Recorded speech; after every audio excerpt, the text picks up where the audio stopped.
On boycotte parce que de toute façon, elles sont vides de sens. C'est dans l'intérêt des agents qu'on fait cette démarche, c'est-à-dire pour interpeller Xavier Bertrand, pour lui dire rendez-vous compte, vous avez le même travers qu'Emmanuel Macron au niveau national, vous vous coupez des corps intermédiaires, vous prétendez être en prise directe avec les agents, alors que les agents, comme dans la société, ils se détournent de vous parce qu'ils n'ont plus confiance dans vos propositions et dans votre manière de gouverner. C'est pareil à la région.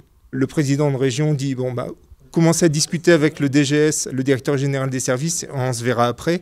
Il n'a manifestement pas compris le message. C'est-à-dire qu'on ne veut pas quelque chose qui soit statique, on veut pouvoir dialoguer en dynamique avec lui. On voit aussi l'atmosphère changer dans les services, beaucoup de démotivation, parce que les politiques ne sont pas claires, parce qu'il n'y a pas de portage véritablement. On sait que tout est décidé par Xavier Bertrand, les vice-présidents n'ont pas véritablement de marge de manœuvre, donc il n'y a pas de politique claire qui soit définie, donc c'est normal. Les directeurs en question trouvent des postes à responsabilité qui les motivent ailleurs, et donc quittent la collectivité. Il y en a eu plus de 5 ces dernières années. Encore, c'est un calcul tout frais et il mériterait d'être approfondi, puisqu'on note aussi beaucoup de départs de directeurs adjoints dans la collectivité.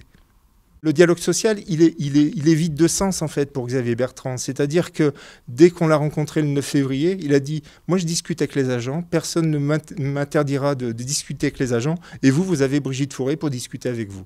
Ce qui fait que la dernière réunion technique avec Madame Fourré, on a passé 5 heures à discuter, à essayer de proposer des choses sur différentes directions. Et la seule chose qu'on ait pu obtenir, c'est le changement d'une direction parce que l'acronyme de cette direction donnait DPQ plutôt que DQP. Donc voilà au bout de 5 heures, alors qu'on demandait des créations de postes, alors qu'on faisait des propositions de réorganisation, voilà la seule chose que Madame Fourré soit autorisée à nous concéder. Dans les lycées, c'est les postes à spécialité, c'est les chefs cuisine, c'est ce genre de postes qui, les agents sont aussi amenés à quitter la région parce que les conditions de rémunération se sont elles aussi dégradées et qu'ils trouvent bien souvent de meilleures rémunérations dans d'autres collectivités, voire même dans le privé. C'est une privatisation rampante, c'est-à-dire qu'on a le sentiment, les 6 organisations qui se sont réunies, c'est-à-dire CGT, CFDT, FA, Sud, UNSA et FSU, que derrière ça, on fragilise l'offre de services publics régional et on organise en fait qu'il n'y ait plus d'autres alternatives que de confier ça au privé.